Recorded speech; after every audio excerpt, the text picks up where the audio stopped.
Then behavior driven development. The following method in agile testing is behavior driven development.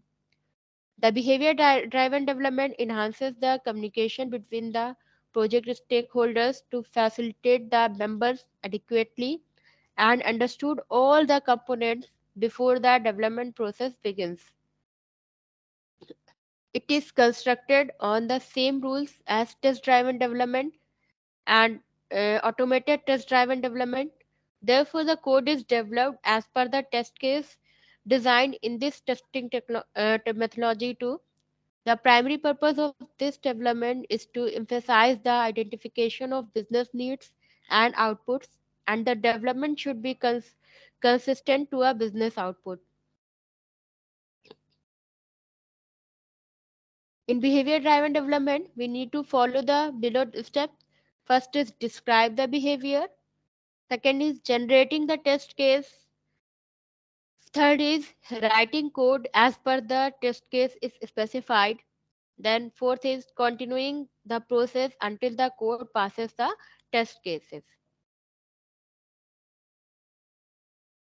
तो जो ये आपका जो बिहेवियर ड्राइवन डेवलपमेंट है, ये भी आपका जैसे टेस्ट ड्राइवन डेवलपमेंट है, सेम उसी तरह से है. पहले यूनिट टेस्ट केसेस राइट किए जाते हैं, पहले यूनिट टेस्ट परफॉर्म किया जाता है, फिर उसके बाद बाद में ऑटोमेटेड टेस्टिंग करी जाती है उसकी, जब पूरा कोड आपका डिजाइन हो जाता है.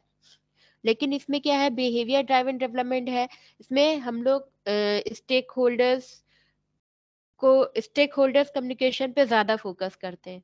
यानी कि जो आपका मतलब जब हम बिहेवियर ड्राइवन डेवलपमेंट फेज में मतलब बिहेवियर ड्राइवन डेवलपमेंट मेथड को यूज़ करते हैं, तो हम लोग जो स्टेक होल्डर्स हैं और जो आपके टीम मेंबर्स हैं, उनके साथ में मतलब उनके कम्युनिकेशन को ज़्यादा फोकस करते हैं, कि मतलब उन स्टेक होल्डर्स के बीच पे कोलैबोरेशन उसको ज़्यादा फोकस करते हैं, कि जो भी टेस्ट केसेस हैं उनके सामने डिस्कस करते हैं.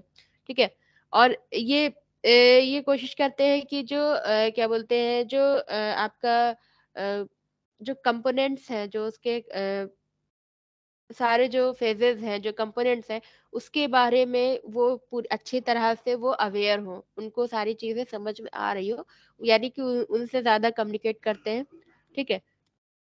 उसके बिहेवियर को वो ज्यादा समझे, जो कंपोनेंट जो हम लोग डेवलप कर रहे हैं उसके बिहेवियर को स्टेक होल्डर समझ रहे हैं कि नहीं समझ रहे हैं, वो उनके लिए अंडरस्टैंडेबल है कि नहीं अंडरस्टैंडेबल है, इन सारी चीजों को हम ज्यादा फोकस करते हैं. तो इसलिए इसमें ये स्टेप्स फॉलो होते हैं कि बिहेवियर को डिस्क्राइब करते हैं, फिर उसके टेस्ट केसेस को जनरेट करते हैं.